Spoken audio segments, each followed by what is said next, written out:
On. Okay. I'd like to call to order this meeting of the Public Works Committee for the City of Rapid City on the day after Christmas, Tuesday, December 26th. First order of business is roll call and determination of quorum. Drew. Here. Solomon. Modrick. Roberts. Nordstrom. We have a quorum. Thank you. Next up is the adoption of the agenda. So moved. Moved by Modrick, second by Nordstrom. All in favor? Aye. All opposed? And the agenda is adopted. Now it's general public comment time. A time for members of the public to discuss or express concerns to the committee on any issue, not limited to items on the agenda. Action will not be taken at this meeting on any issue not on the agenda except by placement on the agenda by unanimous vote of the aldermen present. And I have no requests to speak, so public comment is now closed. Now we go on to the consent items, items 1 through 20. Public comment is open on items 1 through 20. And I have no requests from the public, so public comment is now closed, and now it's open for removal of items by the committee. Chair recognizes Jason Solomon. Thank you, Madam Chair. May I pull item 20, please? Item 20, Richie Nordstrom. Thank you, Madam Chair. Item 7. And I would like to remove item 11. So I need a motion to adopt the agenda with the exceptions of 7, 11, and 20. Second. Moved by Solomon, second by Nordstrom. All in favor? Aye. Those opposed? And the agenda is approved as changed. So items from, okay, let's see here. What were the items from the mayor? Item number 7, change order number 2F to Reed Construction, Inc. for Mount Rushmore Road, St. James Street to Kansas City Street, project number 13-2139/CIP number 50950 for a decrease of $172,473.79. Mr. Nordstrom. Thank you, Madam Chair. First, if I may make the motion to approve. Second. Motion to approve by Nordstrom, second by Modrick. Continue. Thank you, Madam Chair. What I would like to do is just applaud and congratulate all the folks that were involved with all of these decreases, orders for items 4, 5, 6, and 7. It amounts to a little over $381,000, so I just wanted to applaud everyone for doing a good job about bringing this under containment and bringing the costs down. So we will be using that money towards the next project that's coming up on the list. So again, congratulations to everyone and Merry Christmas on that.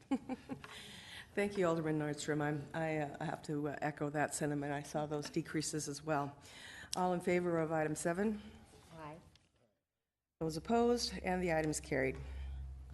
On to item 11, State of South Dakota Joint Powers Maintenance Encroachment and Financial Agreement between the Department of Transportation and the City of Rapid City, and authorize the city project number 16-2099/CIP number 50904 PCNX033W to advertise in conjunction with SDD OT projects P0231 parentheses 1379 PCN 03CP and NH 044 parentheses 167 PCN 2027K.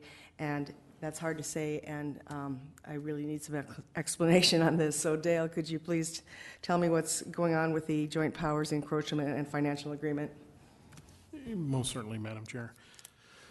With every state highway that exists within the limits of Rapid City, anytime there's a project, no different than Mount Rushmore Road or when Omaha Street was built in the early 2000s, we do a joint powers agreement with the DOT. So there will be a project letting. The bids will be opened by the state for the city's portion of the work. And then this agreement also identifies that who's paying for what, who accepts the responsibility for what items of work that there are. So this is a fairly standard agreement, if you will, that we enter into all the time with the DOT. Well, I think I remember what the figure was that the city was paying when I was looking through the documentation. Is that $218,000? Is that correct? Approximately $214,000 is Okay. the amount, and that's for drainage improvements only. There will be additional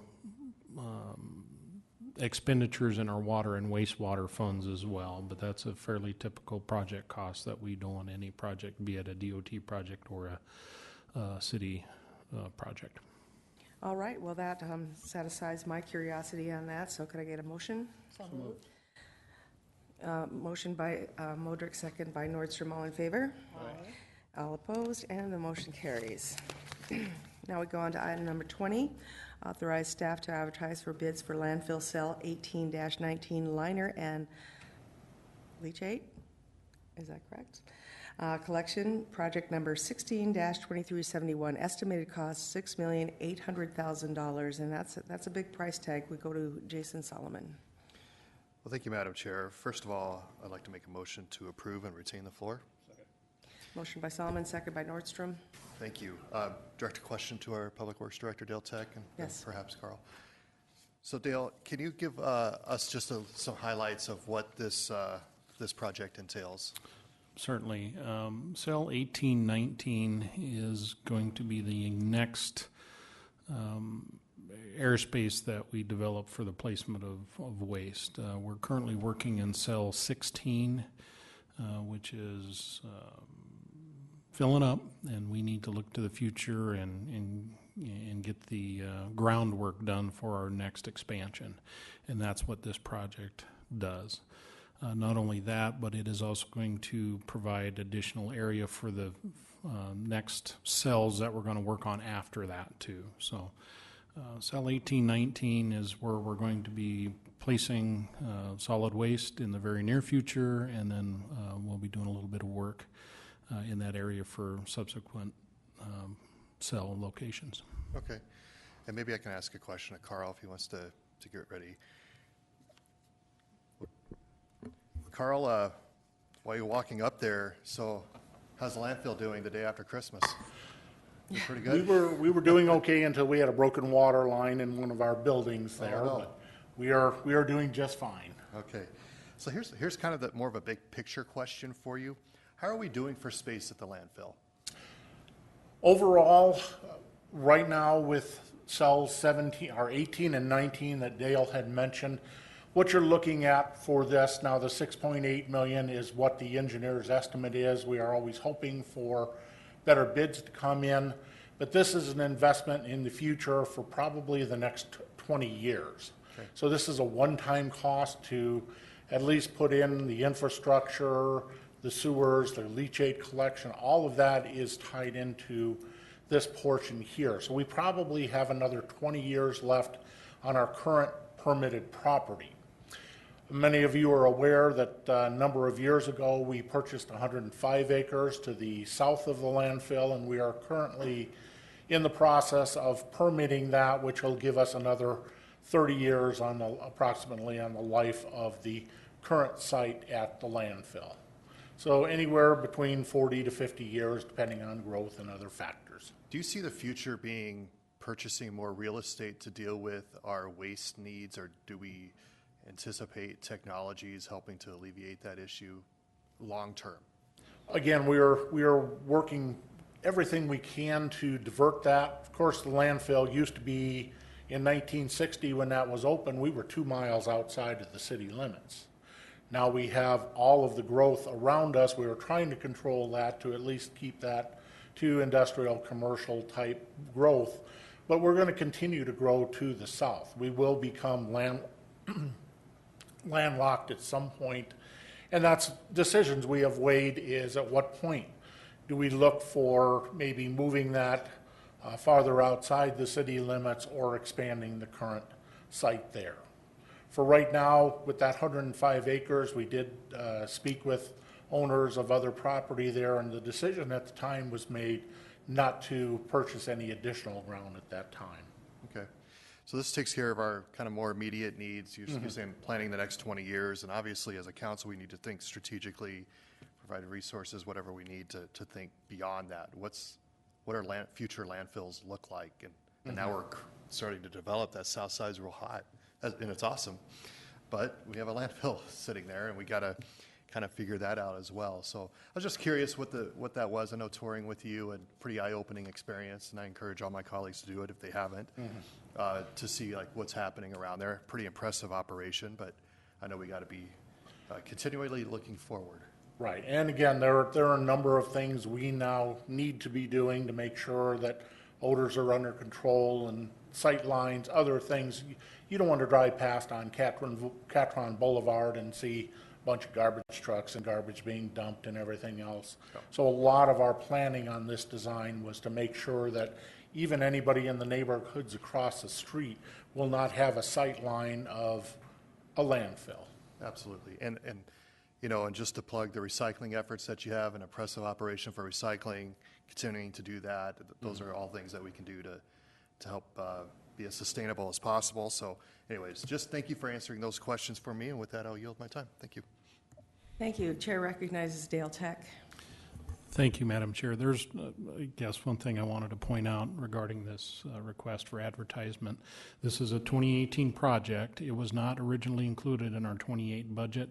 We do have cash on hand for this project, so we'll be doing a budget supplement after the first of the year to make sure that the funding authority matches our budget or vice versa. You anticipated my question. Thank you. Chair recognizes Richie Nordstrom. Thank you, Madam Chair. Just a question for Carl, if I may.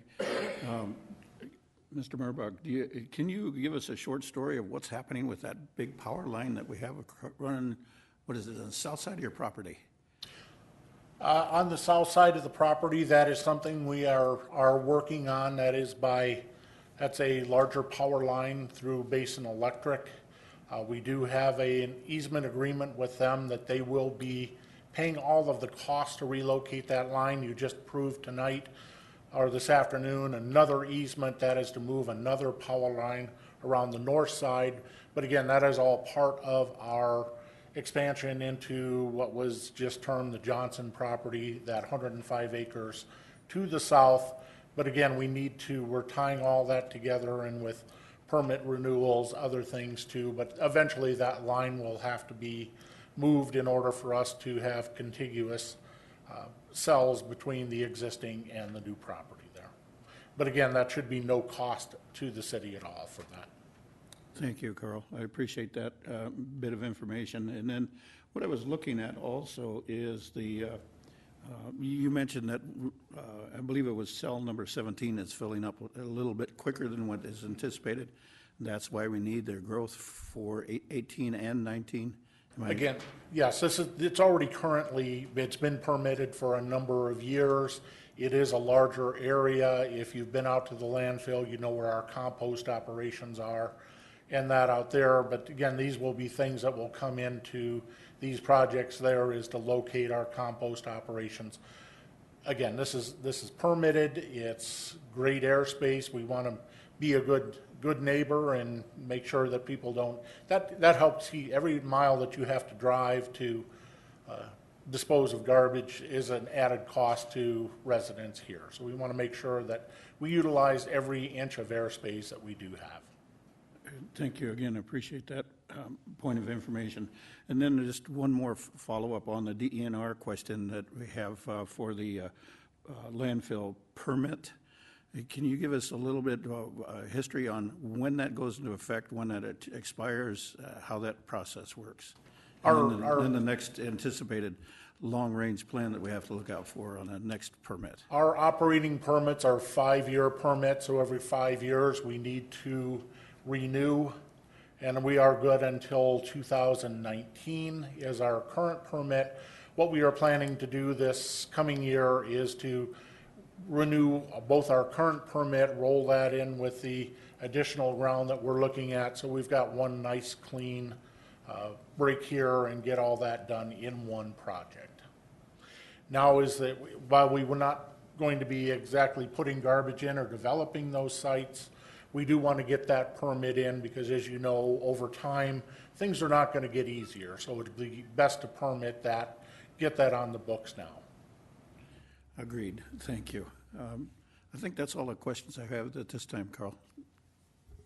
Chair recognizes Lisa Modrick.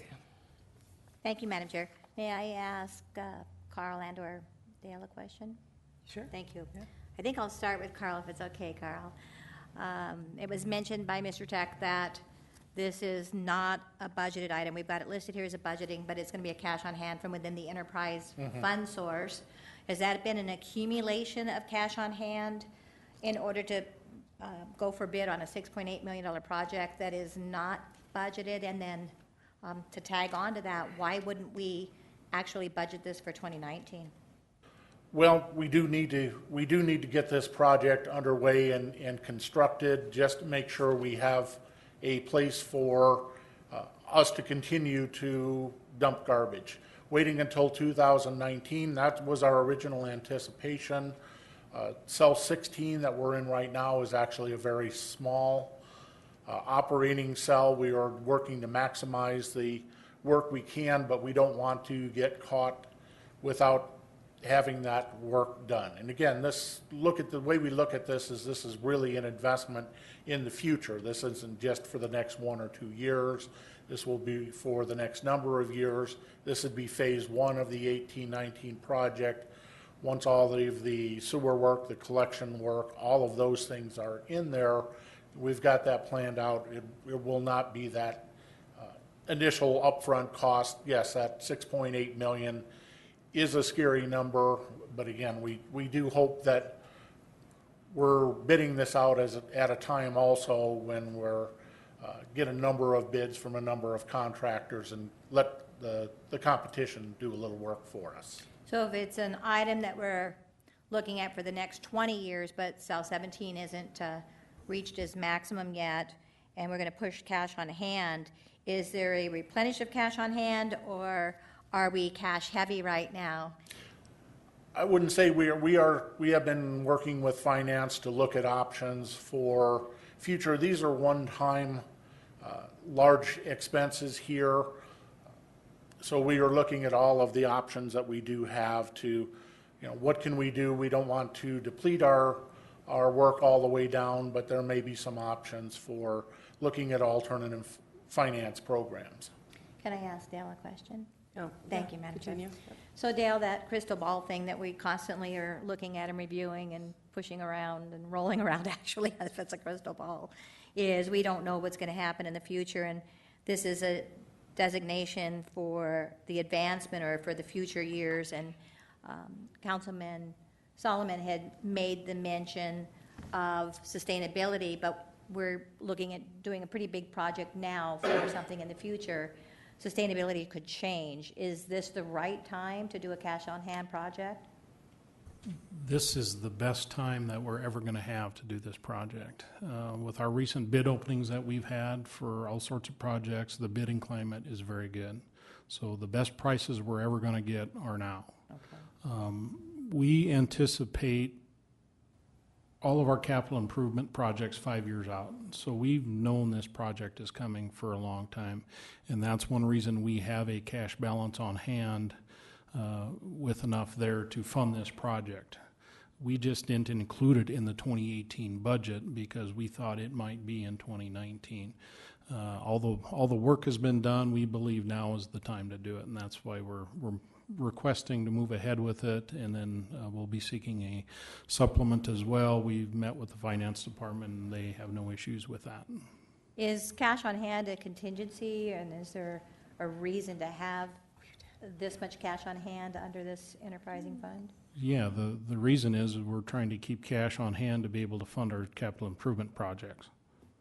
So we just missed getting this on budget? Is that what happened? Correct. Our 2018 budget, we started working on last March.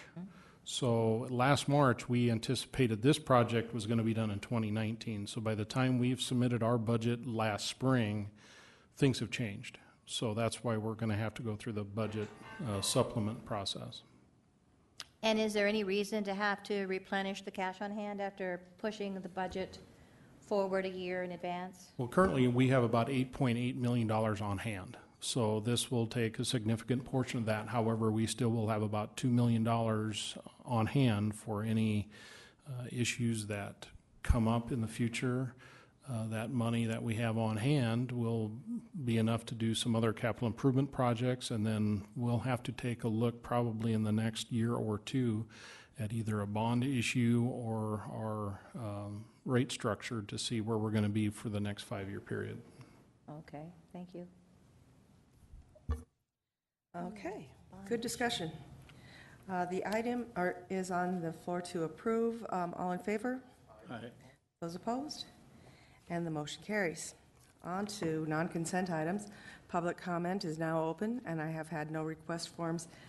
Hanny, we'll wait until we get to the items to talk to you. So I think that'd be the best way to do these. So public comment is now closed. On to engineering services on the non-consent items. Number 21, appeal of denied exception request from KTM Design Solutions on behalf of Dean Ham to waive the requirement to construct sewer main along Murfield Drive, City File 17EX197.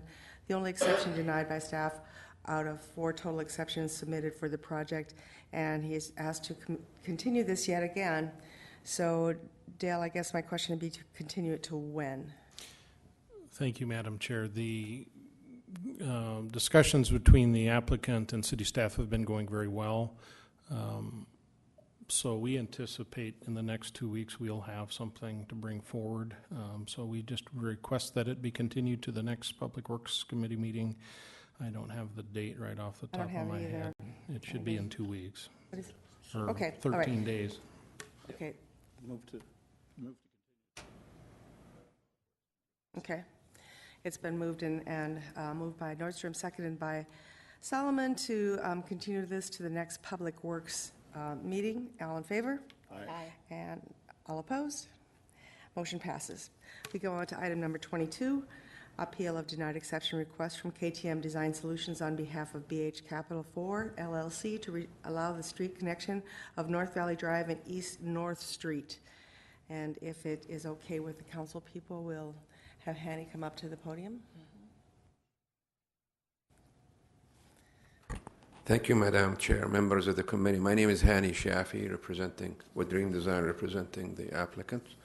I will address both 22 and 23 if it is okay with you together, if it is all right with you folks.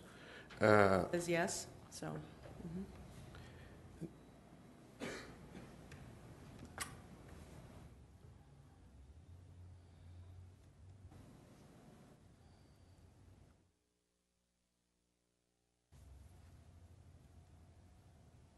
This is approximately 50 acres development. It's currently zoned light industrial, and the goal is to develop it into light industrial with some commercial as a buffer between the residential and the existing commercial that is within that area. While we're developing the plans for this, to get you oriented, this is Rushmore Crossing, this is Eglin Street, and this is East North, and this is Creek Drive, and this is Menard. So this will be just immediately north of Menard, and the goal was to bring a street through the development, connecting, going over the top of the hill, which is right in here is the top of the hill, that will connect approximately large piece of ground in the tune of about 600 acres with alternative access points. Currently, the existing major street plan that the city has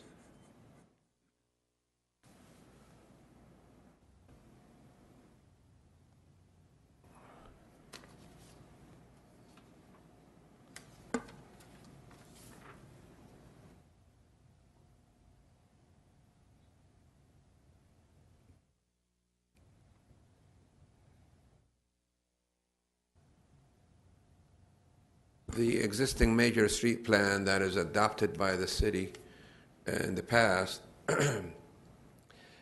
just to get you oriented again, this is Menard, which encroaches into this lot and also this lot. The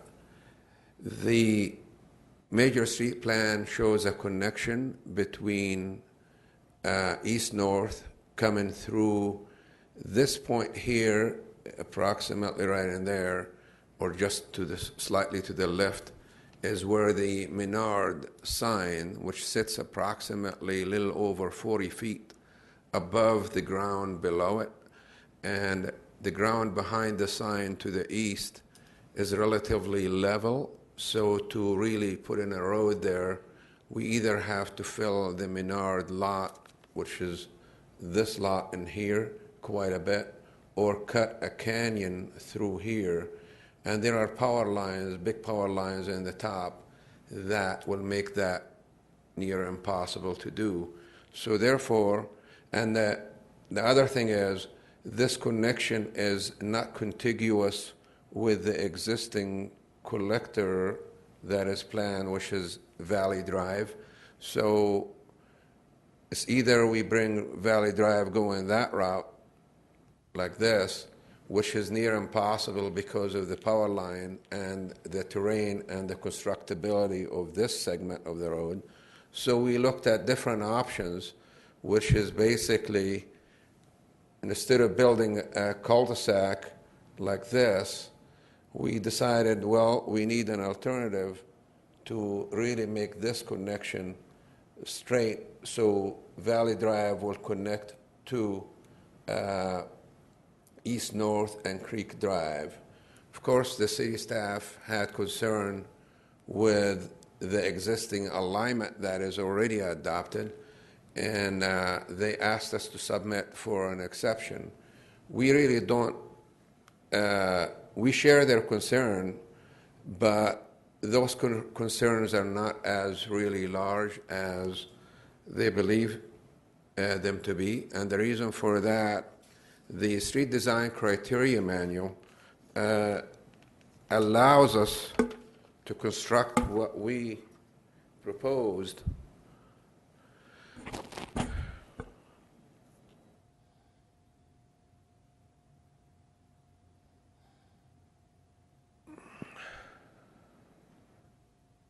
The street design criteria manual allows us to construct what we proposed without any exceptions, because the design criteria manual allows us to construct this intersection in here because it meets all the distances that are required by the design criteria manual. Like, for example, the distance from the road alignment that is in here to here is a little over 500 feet.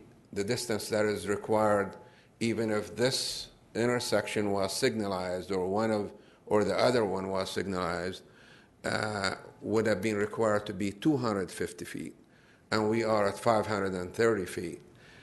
Of course, there are sections, there are ambiguous sections within the criteria manual in which they say, like access should be limited, an arterial street, which east-north is classified as an arterial street. Of course, Egland Street right in here is also classified as an arterial, and what we're requesting for an approach will allow the existing 3 approaches or so that exist in that area to be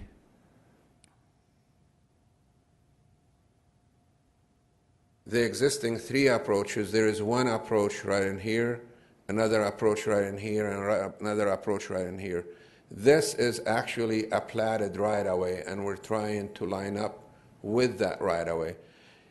Doing our alignment will actually improve on the existing situation, because this traffic coming in like this will end up going like this and will get into this intersection, which is very close to this intersection compared to the distance from here to here.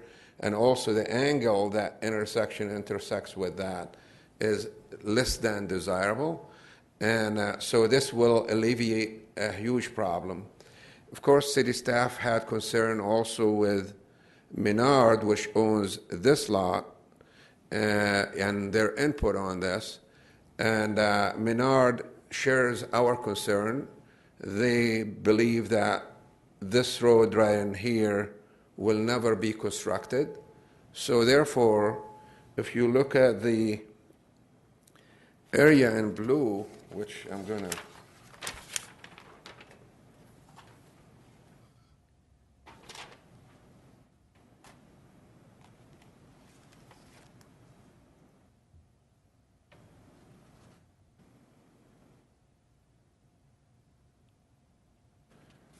the area in blue is properties that Black Hills Capital owns, and there is approximately 600 acres. So that area will require us access, and if you look at the current existing alignments, we have Elkville Road on the east side, we got Campbell Street on this side.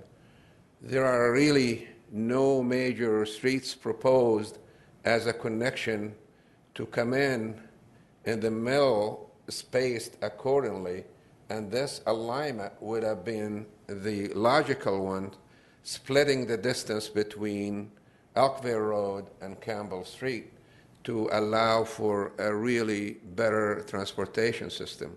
Of course, we have the proposed East Anamosa along this alignment, which is another issue which we will talk about later on, not today. It's not today's discussion. But it is logical to really have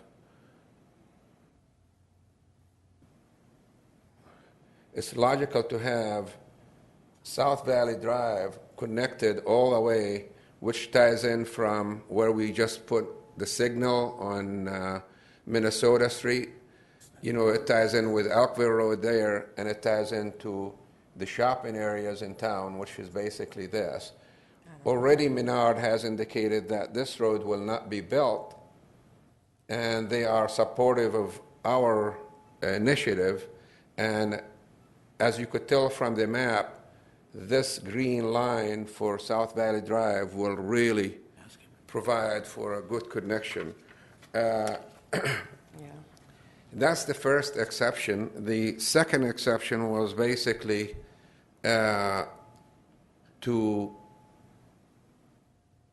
or even before I go to the second exception, we have conducted traffic analysis, which really justifies this and sees no reason with that.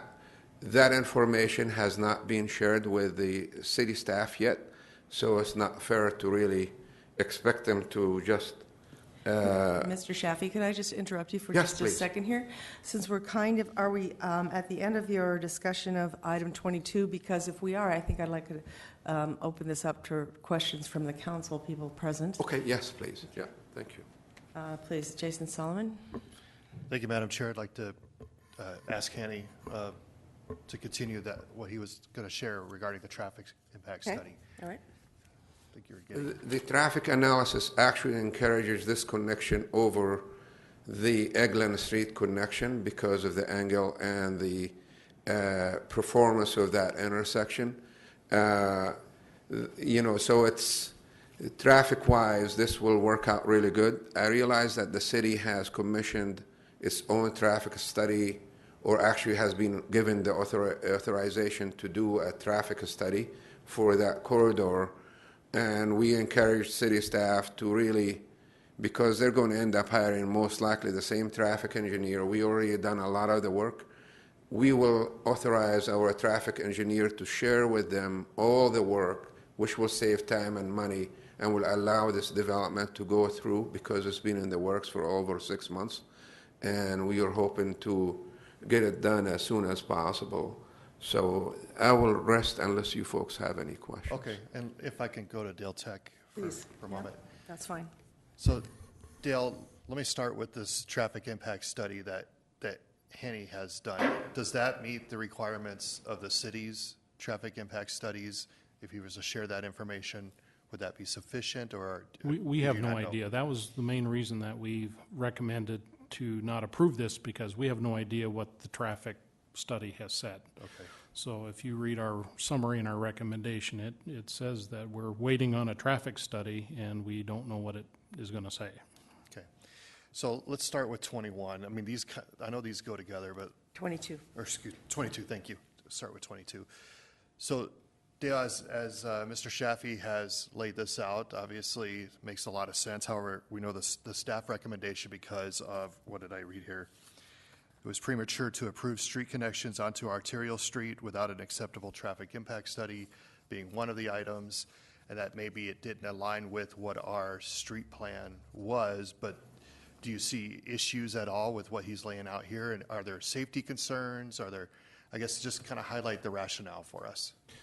One of the other concerns that we have that Mr. Shaffey pointed out is the existing major street plan shows a collector road that goes through the Menards property that aligns with Cambridge Drive, I believe, on the north side of North Street in the Anamosa Crossing area.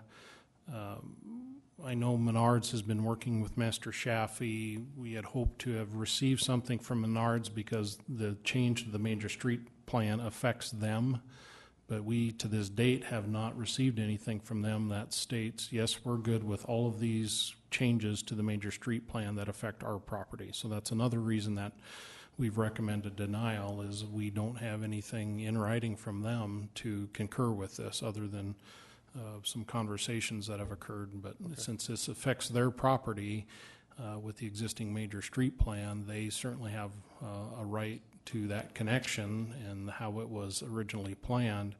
And if they're good with it going away, all they need to do is write to us and say they're good with it going away, and we would support that. Okay, so really a lot of the opposition is just from, you don't have enough information, don't feel like you've been That's given the correct. communications. Mr. Shaffey, can I ask you, is there a reason why we haven't shared this information with the staff before it came to council so that you all could work this out? Or is there something else at play here? Is it, I guess I'm just kind of curious if Menard, if you're talking about you've had conversations with Menards and you've had a traffic impact study, well, at least what it sounds like to us is that it's just a matter of you all being on the same page, and it would be a non-issue at our end. But No, that's very legitimate. The concerns that we had, we actually shared with the city on November 22nd, the scope of the traffic study which was being completed. And on November 22nd, we shared that, and we shared all the communications with Menard has been every time I sent Menard an email or a writing or what have you, I copied the city staff. And unfortunately, Menard has rights on their property, which is really right, and their right to really get input into this whole process. But we also have rights. One of the studies that the city has requested, which is we voiced our concerns with it at the time they asked you for authorization, and was basically to do a traffic study for that area. And if you noticed, even though Menard has, before even I discuss this one, this is one of the correspondence from Menard. Kyle is their real estate development person with Menard. And this is on October 19th. As you could see, he said, we shared with him all that information, and as you noticed in my email, I copied all of city staff that are relevant to this project. And his answer to me, which I actually copied the city staff, another correspondence with them, which shows the string of communication. He says basically, in case you could not read it, I saw that staff report for your road relocation project, which I think is very interesting. It does make more sense for the road to not bisect the lot we own adjacent to the store, which is the road alignment that the city has, and go up the steep hill, which is what I mentioned earlier. Can you tell me about your plan? And we shared with him our master plan and what uses, because they have most likely, and he has not shared that with me, but I heard from city staff that he was worried about an office or a Home Depot or something like that going in. We try not to compete with different businesses in the same location. So we did share that. And then when the city staff advertised or authorized you for to allow for the traffic study of that corridor, we sent to the city staff all these documents, including what we had from the traffic engineer for a scope of the work and the traffic counts that were done on that project.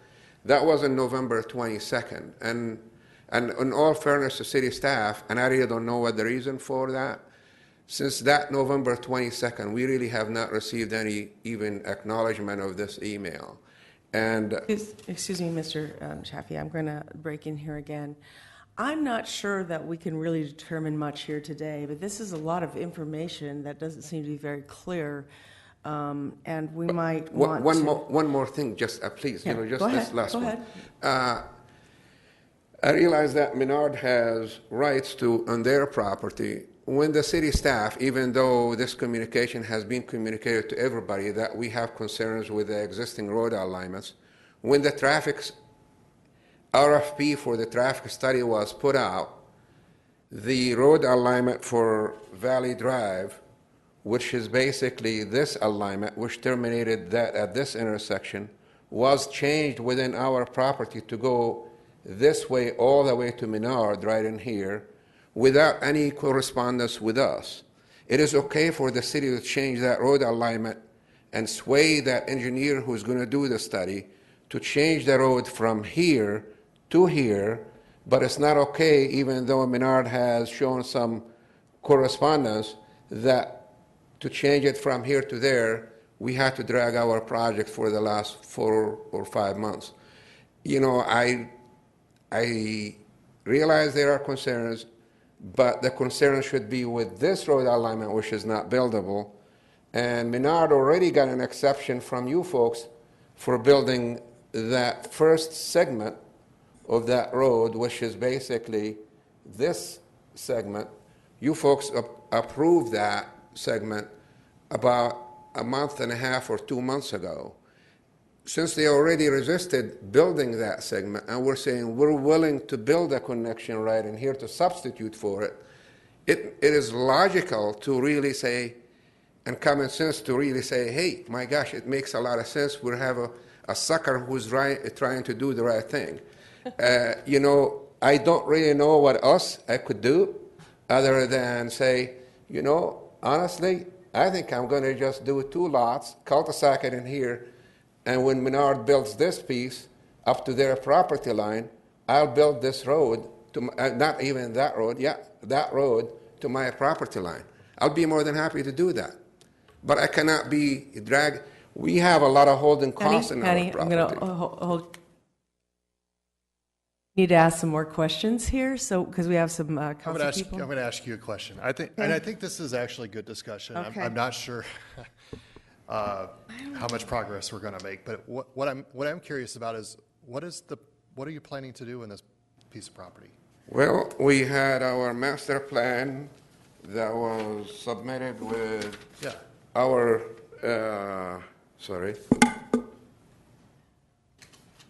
we had a business that was actually going to move in there, and we lost them. They were about 500 employees, so we changed the plan to accommodate this, which we have 3 businesses. We are putting a new railroad spur, which is this line right in here, and we have businesses that are willing to come in and lease spaces that require railroad access. And we were doing this as a buffer between the industrial and the general commercial in this area. We were willing to build this road as a collector street, which will have 8 foot more right-of-way and about 8 foot more pavement out of our pocket. We were willing to build this connection out of our own pocket. We could have come in and say, hey, you know what? We're going to do a cul-de-sac in here. We got 4 lots. Forget about this. And the city could come up and figure out the access through Menard right in here later on, which is unbuildable. So we're trying to do the right thing, but I guarantee you, our patience will run out, and we will do whatever the city staff requests, but it does not make sense. I'm optimistic, and I guess the reason I wanted you to share what you plan to do here is because this is the why, so we can talk about where the roads are going to go. But most importantly, beyond public safety, of course, is always number one, but we want to see industry in this area and commercial activity. So, Mr. Sheffy, I'm optimistic, at least on my end, that I think we can work towards a resolution. I know my other council members have questions, but I'd like to see us work together on this. What I'm hearing is I think there's just some communication and just some more collaboration that needs to happen where the city and Mr. Sheffy and the development there all benefit. So I'll yield. I know we've taken up quite a bit of time on my end, and let's see what the other council members have to It's say. a good discussion. It needs to be had. So Richie Nordstrom is recognized. Thank you, Madam Chair. If it's all right with the chair to make a motion to continue this item for 2 weeks to the next Public Works Committee meeting. If I may. Both items? Both items. Yeah, but let's just do one item. Okay, let's do one item at a time. Yep. Okay. There's a motion to continue. We don't have a second. Oh, excuse me, Dale. Madam Chair, I've received a quick correspondence from Vicki Fisher while we're sitting here. Apparently, Menards has been in contact with city staff last Friday, and there was not a resolution done, but at least the conversation is being had. Instead of continuing this to another Public Works Committee, maybe this should go to the council meeting next week, and perhaps by that time, Menards can weigh in, and we can maybe take a look at the traffic information that they have, and can get this resolved prior to next Tuesday. Okay. Madam Chair. With that continue. information, I'll withdraw my motion and make the motion to continue this item to without recommendation to the full council. Motion has been made to continue this, to send this to council without recommendation. The motion by Nordstrom, second by Modrick. All in favor? Okay. Okay, Lisa, sorry about that. You've been waiting very patiently. Thank you. Thank you, Madam Chair. I hate to push your buttons, but I'm glad you let me push no, mine. Yeah, you should. You should. I'd like to ask Honey a quick question, if I Sure, could. of course, of Honey, course. if you could.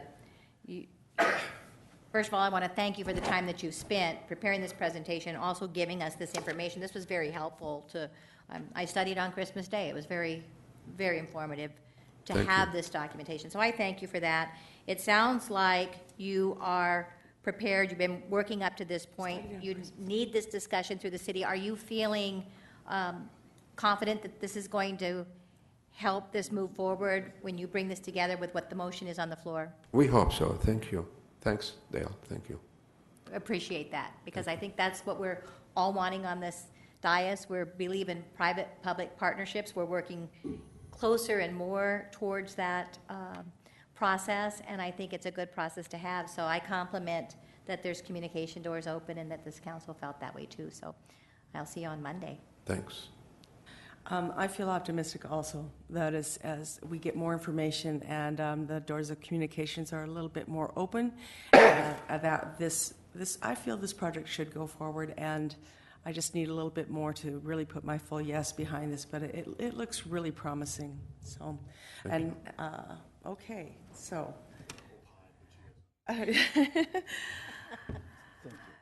'Tis the season to be jolly.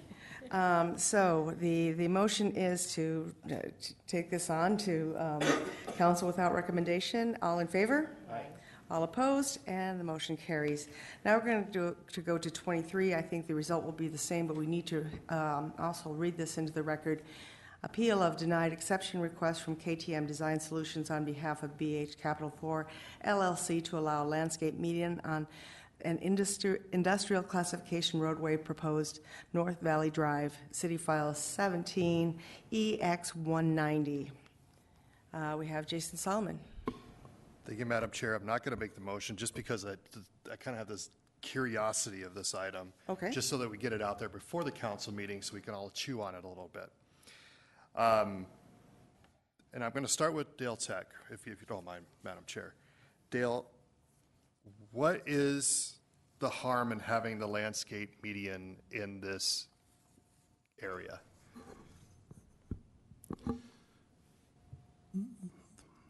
I'm not going to answer that question, but I'm going to give you information in regards to our criteria.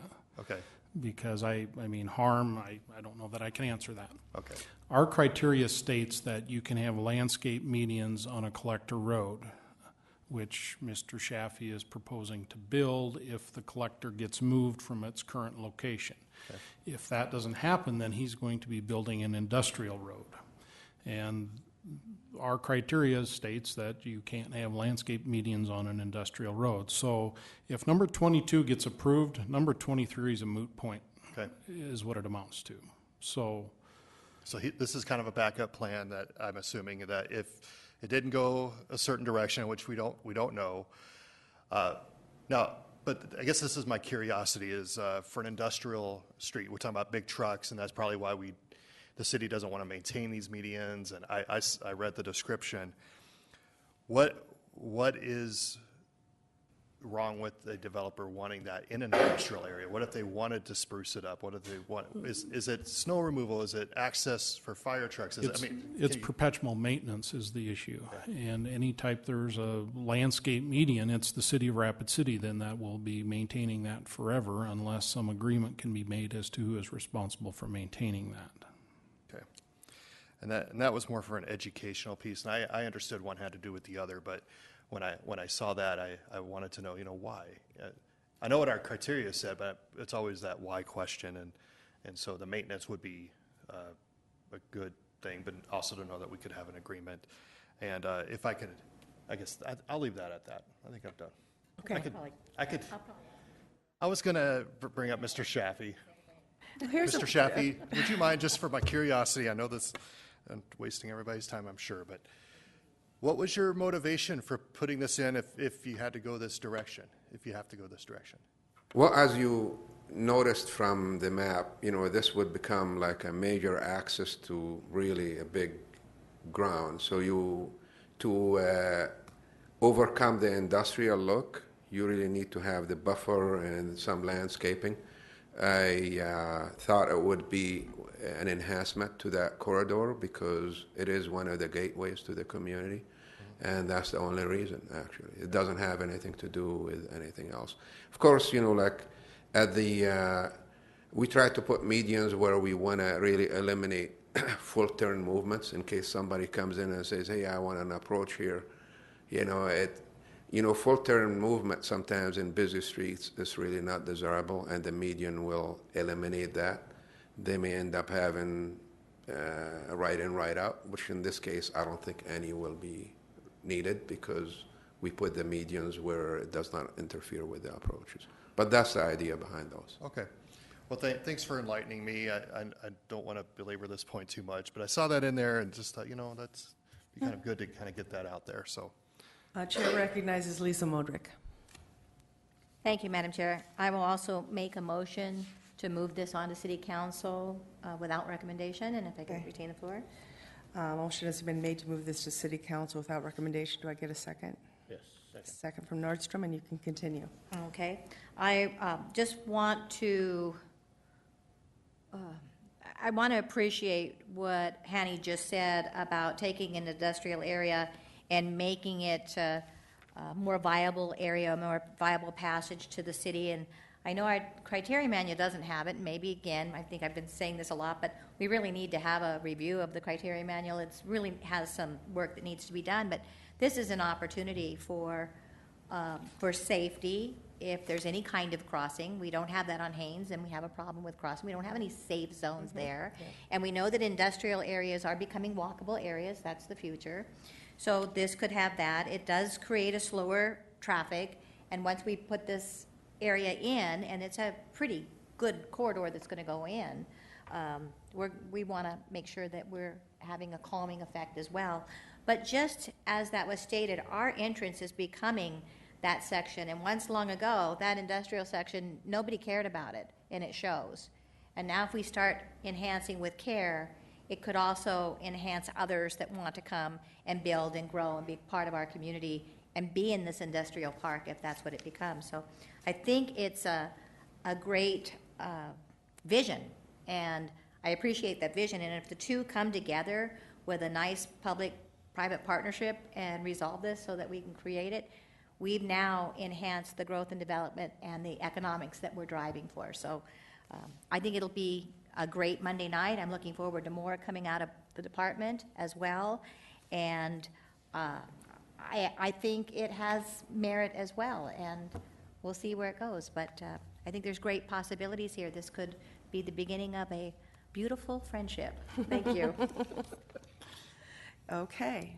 I'd just like to say that as this is a deliberative body and we do get to discuss things at length here, which is good, I do not like to send things to council without recommendation, but in this case, I think it's really necessary because we don't seem to have enough information from the interested parties or the city. So I'm very much in favor of sending this on without recommendation to the full city council on Monday night, and I hope that that reason rules. So all in favor? Aye. All opposed? And the motion carries. Motion to adjourn? So moved. Moved by Nordstrom, second by Modrick. All in favor? Aye. We are adjourned.